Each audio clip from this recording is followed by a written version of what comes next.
De Speciaalclub Kleur houdt op zaterdag en zondag een kleurkanarieshow in de Pilot in IJsselstein. Het is een kleurkanarieshow, dus dat zijn 643 verschillende kleurkanaries. Ja, niet 643 verschillende kleuren, maar allemaal in groepen. Van geel tot heel donker, rood en alle kleuren. Een bijzondere bonte verzameling vogels dus. Ja.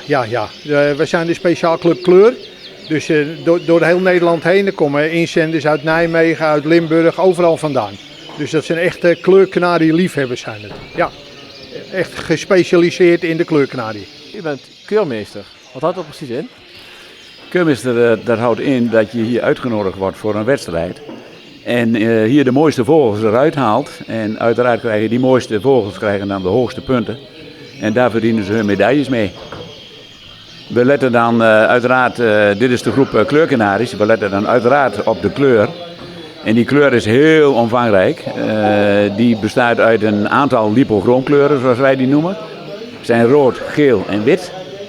Dan heb je gepigmenteerde vogels en de pigmenten zijn bruin en zwart. En een combinatie van die twee. Nou, dat zijn de categorieën waar wij echt heel streng op letten. En voor die categorieën krijgen ze een keurlijst toebedeeld. In die categorieën geven wij de punten. En dat bepaalt de schoonheid van de vogel. En heeft u zelf ook vogels thuis? Nou, ik heb er ongeveer, als ik thuis kijk, dan heb ik er zo'n 100, 120 zitten.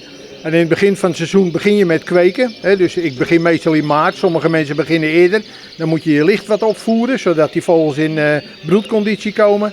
Nou, dan gaan we kweken en daarna gaan ze in de foyer of in de vluchten uitruien. En in september dan gaan we kijken, wat zijn de mooie, waar kan ik mee naar een tentoonstelling toe.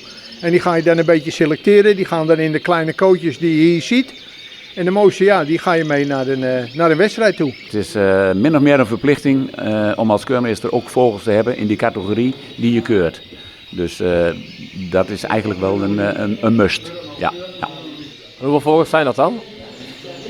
Ik keur 2 categorieën en dat zijn de kleurkanaries en ik keur de Europese cultuurvogels.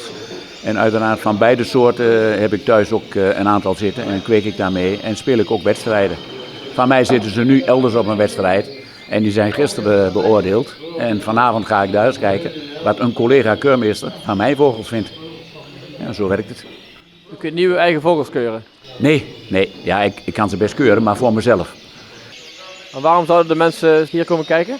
Nou, dan kunnen de leek, zoals wij dat noemen, kan eens zien hoeveel verschillende kleuren er zijn. Iedereen denkt dat de kanarie geel is, de meeste mensen, of rood nog wel.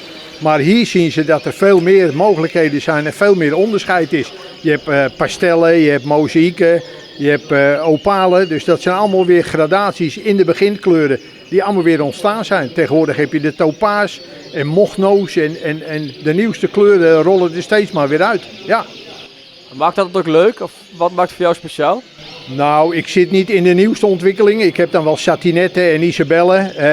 Dit jaar heb ik wat pastellen in het wit erbij gehaald, ook uit België vandaan. Ja, je moet er wat voor doen om aan goede vogels te komen. Maar het is dan wel leuk als de resultaten daar ook weer zijn. Het is gewoon een beetje afleiding, het is ontspanning. De show begint op beide dagen om 11 uur 's ochtends. De deuren sluiten om 5 uur.